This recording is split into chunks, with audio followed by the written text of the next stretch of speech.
Hello everyone, welcome back to Risa Does Makeup. In today's video, I am going to be sharing with you products, beauty products specifically, that I am no longer going to buy.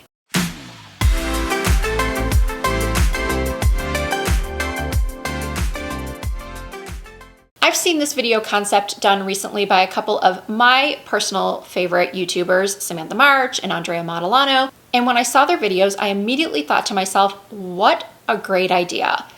I need to do this video as well because I want to share with you all the products that lately I have just been feeling like I own way too many of, and there's just not that big of a difference. In some cases, there's just not that big of a difference in all of the new ones that I'm purchasing versus the ones I already have. And then in other cases, I'm purchasing products that I think I'm going to use, but I never end up using them. And I'll get to those reasons momentarily. And I think now is the perfect time for this type of video because there is so much uncertainty in our world, and regardless of whatever your financial situation is, nobody wants to be wasting money. And I think that social media really perpetuates our feelings of needing to buy. And we're constantly being inundated with newness, new eyeshadow palettes, new foundations, you name it, it's coming at us rapid fire every single day.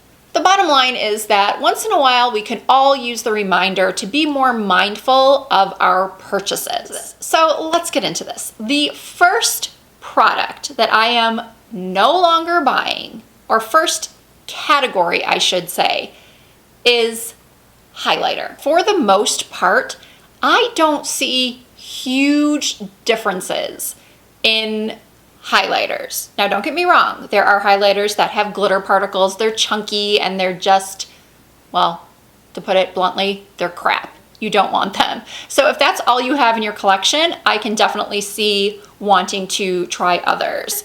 But there are so many amazing highlighters on the market. And once you find the perfect one for your skin, there's really no need to have, well, maybe two. One that's more subtle and one that's a little bit more poppin', as they say. I personally love the Charlotte Tilbury highlighting wand. I also love the Film Star Bronze and Glow. And the shade in the Film Star Bronze and Glow, I find is a nice subtle highlight. And the Hollywood Light Wand is more intense. And it works beautifully on my more mature, textured skin. So why I continue to buy other highlighters, I just don't know. Now, obviously, if a company sends me a highlighter, I will try it. And that has happened. And most of the time, I gotta say, they look very similar on the skin. Now, you might look at someone's YouTube video or their Instagram page and you'll see this really bold highlight and you'll ask them, hey, what is that highlighter that you're using? It's beautiful. And they'll say, oh, it's such and such, it's Dior, or it's Maybelline. And then you go out and buy that highlighter and you take it home and you try it and you think, wait a second, this is not as bold or as beautiful as the one I saw on Instagram. Well, the chances are very good that that person took Facetune and enhanced their highlight. That, or they applied 7, 8, 9 layers of highlight just so it would show up in photos. And that's the reality of social media. Things are not always as they seem. So I am out when it comes to highlighters. I have enough and I've found the ones that work for me. And by continuing to try other highlighters is not going to make my cheekbones any higher. It's not going to make me look more beautiful and glowy. Any highlighter can really do that as long as it's right for your skin type and it isn't just, you know, a glitter fest.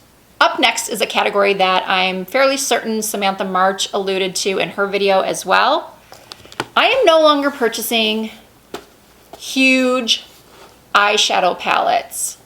Why? Why do I even own 4, and I think I have 2 more in the drawer of these Morphe palettes?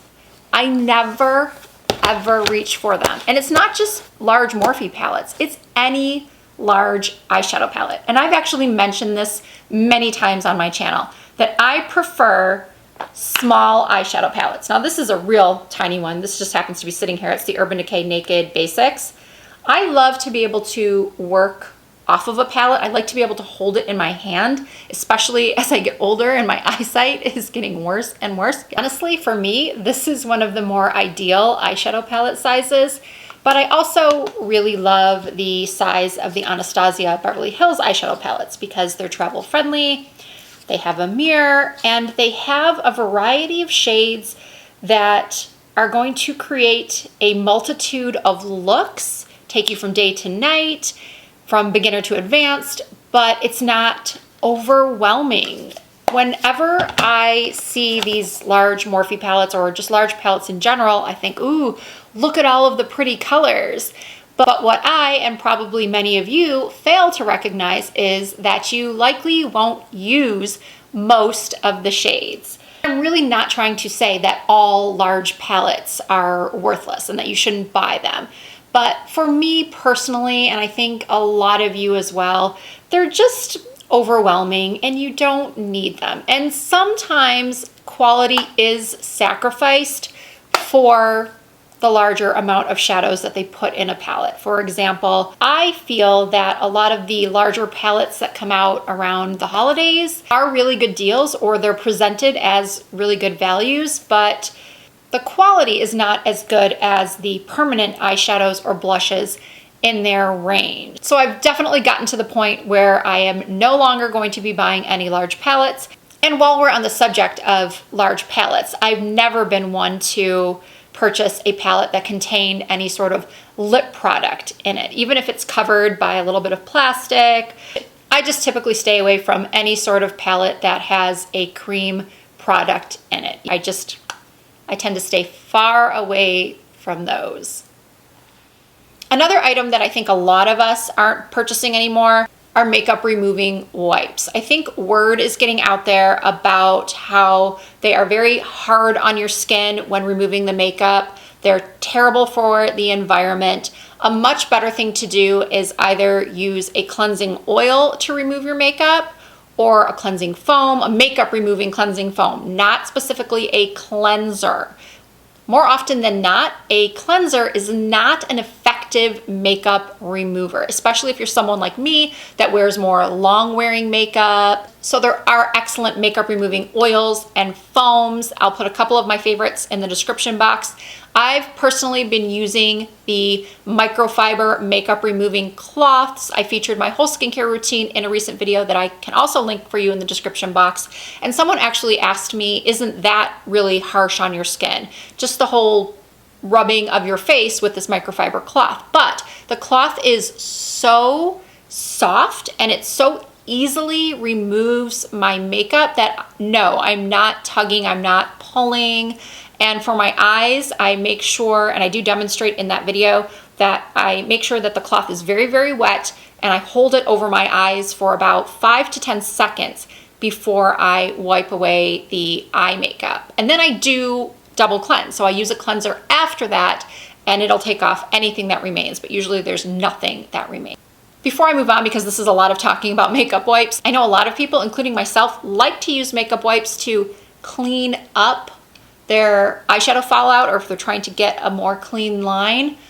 I just recommend using some eye makeup remover. Sometimes I will just take a Kleenex and I'll roll it around my finger and go like that. I'm really, really doing my best to not use makeup wipes in any capacity anymore.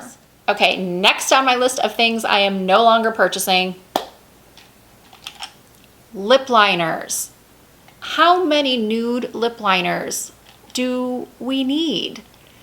Now, lipsticks, nude lipsticks, you're probably thinking, well, Risa, how many nude lipsticks do you need? You own like 50 or more. Well, that's different. And I understand, listen, as a makeup lover myself, a makeup junkie, a makeup addict, I understand that every nude is a little bit different.